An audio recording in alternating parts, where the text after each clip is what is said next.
469. Big radios. Back in the day, all large car operators had a big radio. And what I mean by a big radio is the average CB radio out of the CB shop puts out 4 watts. Big radios put out hundreds of watts. I had a 50 watt 10 meter President Grant radio hooked up to a 250 watt kicker with push-pull and a frequency counter. Now push-pull meant that it could amplify its reception as well as its output, and on a good day, depending on terrain and the weather, that thing could talk for 100 or 200 miles. We had our own frequency that we talked on below channel 19, so all our friends were on the same frequency and we could talk uninterrupted for miles. And if you weren't running with your friends, of course, we still would monitor 19 to listen for bear reports or traffic reports or weather reports or what have you. All the big truck stops had CB radio stations where you could get your radio tuned or repaired or set up or matched to the antenna. Matching it to the antennas was an important thing. The produce sheds in California would all call us into the docks and assign us a door number over the CB radio. That's how you knew when you would come to the dock and what door you had to hit.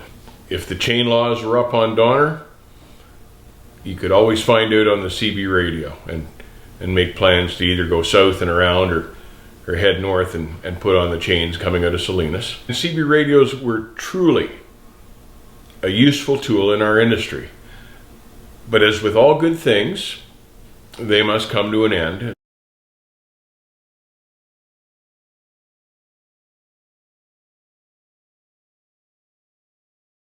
The truck stops became a hotbed of solicitation over the CB radio, and the CB just basically became a useless tool to the professional truck driver.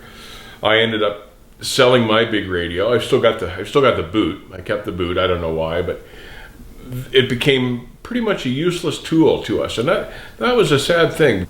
Today, with all the electronic gadgetry available to truck drivers, like cell phones and GPS and laptops and that type of thing, the CB is virtually obsolete. Most guys don't even run them anymore.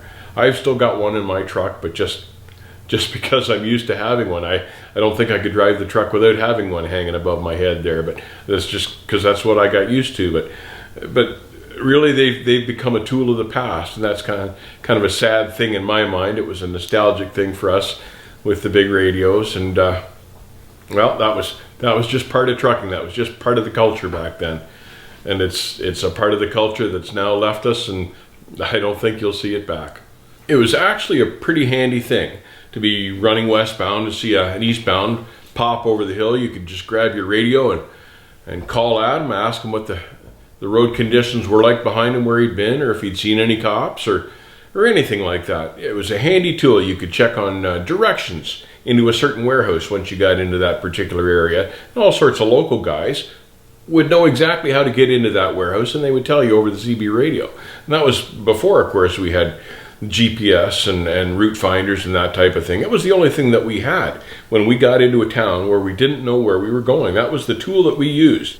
We'd call up on 19, find someone local, and ask for directions. And it was great. When you ran with a friend or with friends, you could chat uninterrupted for hours and hours on these things. You could pass away the whole trip, or the whole day's trip, basically chatting back and forth. And if you had one of these big radios, you went to your own frequency and nobody would interrupt you, and you could just chat away all day. Sometimes you could be miles apart and still talk, and it was a great way to pass the time, because back then, of course, cassette players were just kind of a new thing. We had 8 tracks, none of them worked very well.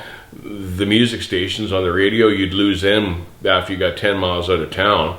So the CB radio was a form of entertainment as well as an important form of communication for us back then. You would meet other truck drivers that you'd never met before, and you'd get into a conversation about this or that, and you'd end up stopping with them for dinner and making a new friend and chatting away and carrying on your way. And then, you know, if you spot him again in a couple of weeks, you could give him a holler as he passed by going the other way.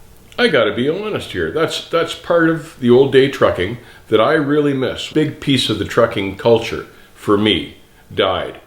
These days I still run a CB in my truck, but it's not the same powerful radio that I once had. I've got a 29 LTD Cobra now. It's pumped to 35 watts, and it does the trick just fine. But boy, back in the day, some of those old timers, I was running 300 watts on my radio, but it wasn't unusual to run into guys with 500 to 1,000 watts. I remember one time cruising through southern Utah, and there was a guy coming at me from the other direction, and every time he talked, every time he keyed up, you could see all his trailer lights dim. That's how much power that radio was drawing. And I'm sure when we were in St. George, he was talking to someplace in North Dakota, and he had that kind of power. If I were to buy another big radio, I'd probably buy one of the great big Galaxies. I like those. I have to admit that one of the things I truly miss about the old time trucking was the CB radio. And when that part of the trucking culture died, that changed everything for me, or part of everything. That was the end of an era, because that was just part of trucking back. Drivers, if you were running one of those big radios back in the day, I'd love to hear from you. Give me a quick blast in the comment section. Let me know what kind of radio you were running, what kind of power it had, how far you thought it kicked out. I'd love to hear from you. Till the next time, drive safe, ta fall, and I'll see you on the backhaul.